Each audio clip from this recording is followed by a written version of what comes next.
His team afloat today, almost single-handed. Hiroyuki Tomita. You know, Tim talked about some of the skills that the Chinese were doing, the release skills that were fairly simple. Well, this guy does a skill where he takes a huge amount of risk. It's called a Kovacs, and he does it with a full twist.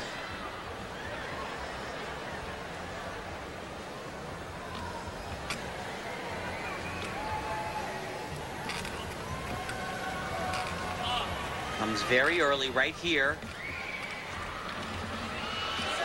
Beautiful, keeps his knees together. Nowadays, it's not just good enough to do the super hard element. You got to do it really tight. Very few gymnasts able to pull that off on that element. Does a lot of skills that require a tremendous amount of flexibility. Really capitalizes. Very quick. It looks easy, but these guys are nailing these landings. A rousing conclusion here for the Japanese team. And this is going to put a little bit of pressure on Team USA. These are going to be big numbers. And the USA, they have a lot of times to grab the bar. 9.787 for Alexei Nemov. How about that for a final performance today? Tomita, 9.662. High-level high bar here in Anaheim, California. Now the United States enters the scene. They've been backstage, staying ready as best they can. Bronze or silver for them as they try to defend their World Championship silver medal. The conclusion of the team final after this on NBC. It's the final rotation for Team USA. Elfie Schlegel and Tim Daggett have crunched the numbers. Elfie, what does the United States need to win the gold? A 9.88. Ooh, that's a tall order. And Tim, what do they need to catch Japan for silver? Well, they need to average a 9.43, which is certainly doable, but remember, they got to catch the bar a bunch of times. This is Brett McClure. Earlier on pommel horse, he suffered a huge 5/10 deduction. And it's come down to tenths, as it usually does. Well, little bit of a struggle there. He was able to hang on. Going to be a small deduction. He also has one of those routines. It certainly caters to the rules. A lot of use of flexibility like that. Intricate turning.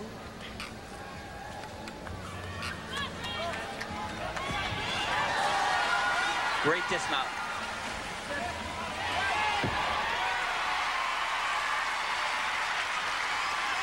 That'll work. That's going to get a number that's certainly good enough to stay right there with the Japanese. What they want is better than 9.43. That's what they want from all of the gymnasts. You'd like to have a cushion, certainly, in case that last gymnast or the next gymnast struggles, either Paul or Blaine. Love his dismount. He leaves the bar without twisting for so long. Technically, it's what you're trying to get your athletes to do. Just the step on the landing, though. And Brett McClure does get higher than that 9.43 average needed. 9.525. So now it's up to the two anchors of the team. And Blaine scored 9.562 in the first day of competition, so that's doable. Wife Makari looking on. Got it, dude.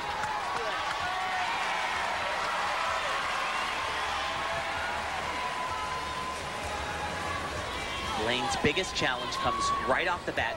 A big Kovacs in the laid out position. Oh.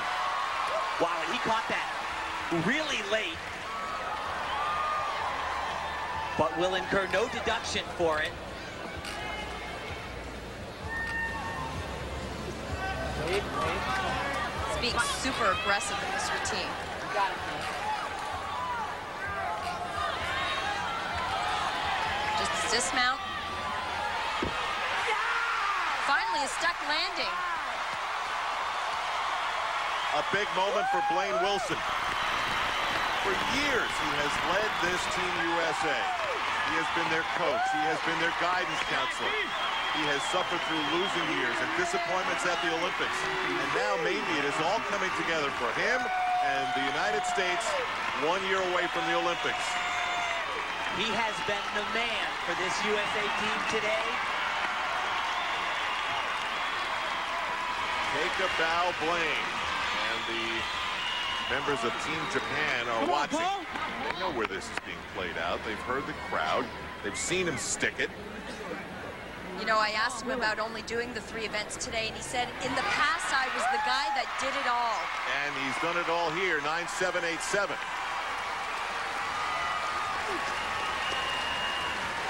And that pretty much guarantees Blaine Wilson what he has been craving for so long, a world championship medal. One more to go. All Paul Hamm has to be is average for Paul Hamm. In day 1, Paul Hamm missed his second release skill, came off the bar. Here's a big one. Right on.